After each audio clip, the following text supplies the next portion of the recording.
Hello, I'm Mike Beilstein. I live in a net zero home. By net zero, I mean that my home produces energy equal to or greater than what is required to operate the home. I'm going to explain how I achieve net zero status, and I want to encourage other people in similar homes to move towards and achieve net zero status. A net zero home is important to me because it reduces my dependence on fossil fuels.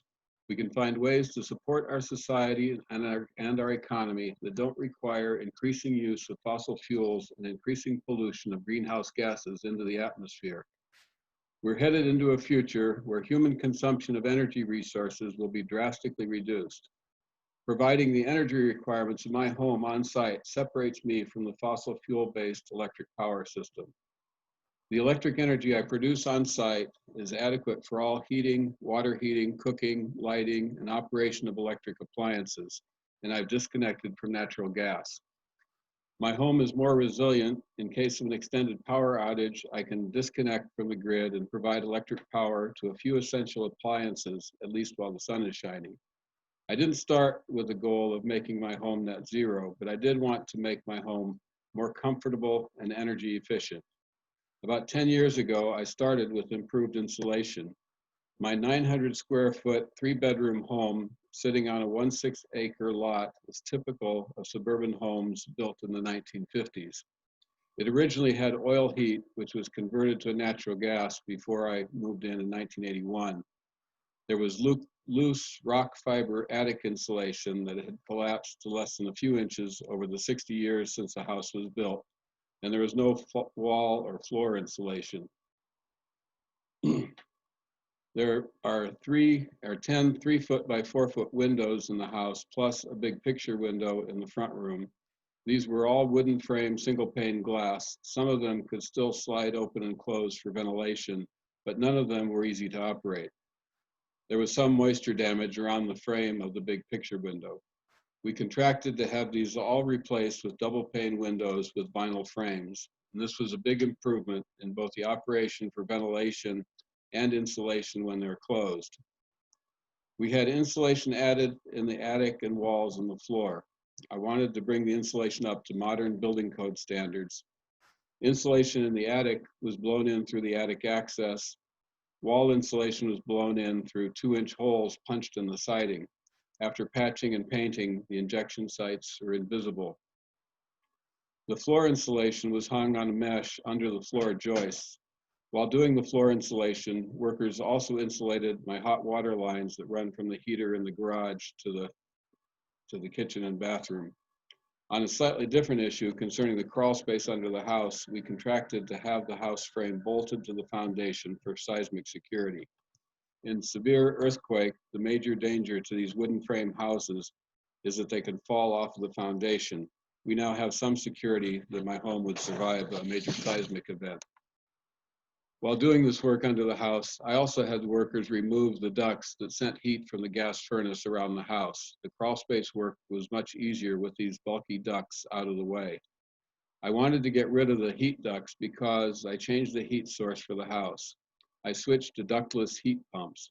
Heat pumps work on the same principle as refrigeration or air conditioning. They extract heat from the cold air and move the heat to where it's needed. A refrigerator takes heat out of your refrigerator and puts it into the air in your kitchen. An air conditioner takes heat out of your house and deposits it in the air outside. For my home heating pump, which is often called a mini split, I have a heat exchanger in the backyard. There are refrigerant lines that connect the two outlets in the house. Blowers on the inside units are controlled by thermostats to get the temperature I want in the house.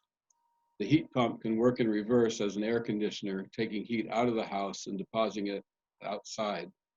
This has been very useful during some of our 90-degree plus weather lately. Compared to my forced air gas furnace, the heat pump is quiet. It maintains a comfortable air temperature with 2 inside units, one in the front and the other in the back of the house. We set it up with the possibility of adding more inside units if we discovered places that needed more heating. However, it works well with just the 2 units. But I also use a small space heater in the bathroom to keep it warm for a short time when I shower during cold weather. Speaking of showering, we also replaced the gas water heater with a heat pump water heater. The heat pump water heater is next to the disconnected gas furnace in the garage. Eventually, we'll have the gas furnace removed, but for now, it just takes up space in the garage.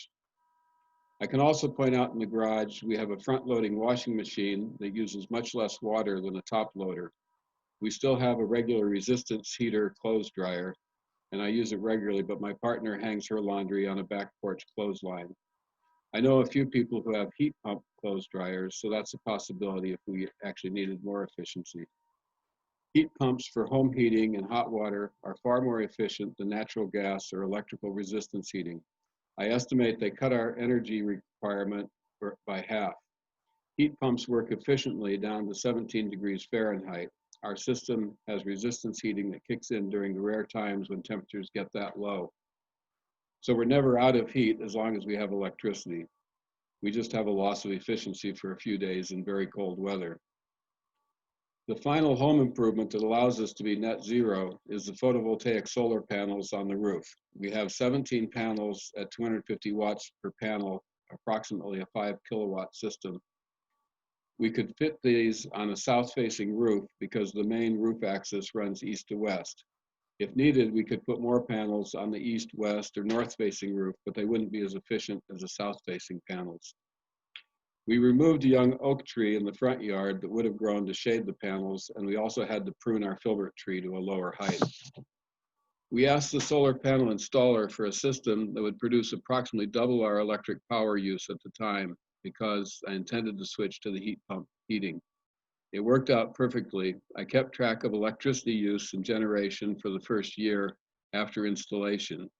In the first year, the photovoltaic system generated 2,800 kilowatt hours, and we used 2,300 kilowatt hours. So we had an excess generation of about 500 kilowatt hours.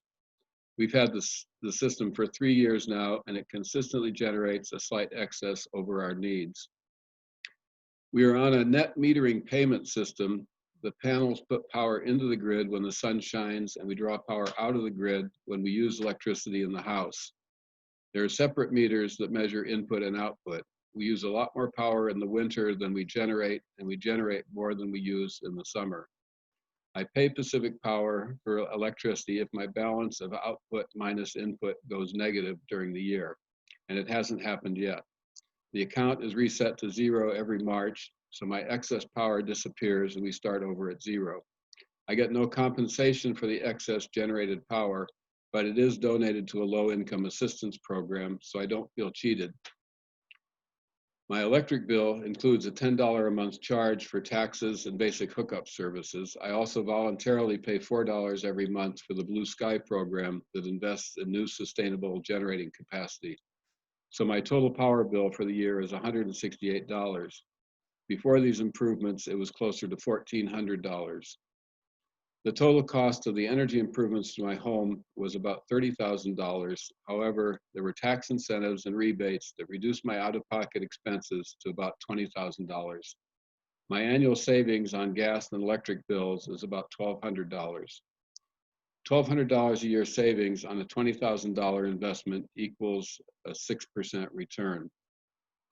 In addition to the return on investment, I have the satisfaction that my home is part of the solution to climate change and not part of the problem. I don't think we're unusual in our power use. If anything, maybe we use more power than average. I do a lot of canning, so the stove is running a lot, and we also often run a food dryer in the summer. We have 2 freezers that we fill up in the summer and empty through the winter. We use an electric lawnmower for the small lawn on our lot. Most of the yard is planted as a garden. I have a big flat screen TV DVD, which I watch a couple hours daily. We have 2 desktop computers that are turned on most of the day. As I mentioned earlier, I use a clothes dryer when I do laundry, even though my partner uses a clothesline. So it seems if we can get to net zero in this 1950s house without making major changes in our lifestyle, it might be easier for newer houses that were constructed with better insulation and tighter envelopes. If you'd like to start making your home more sustainable, you can get help and advice from the Sustainable Housing Work Group of the Corvallis Sustainability Coalition Housing Action Team. Look us up on the Corvallis Sustainability Coalition website, sustainablecorvallis.org. Thanks for your attention.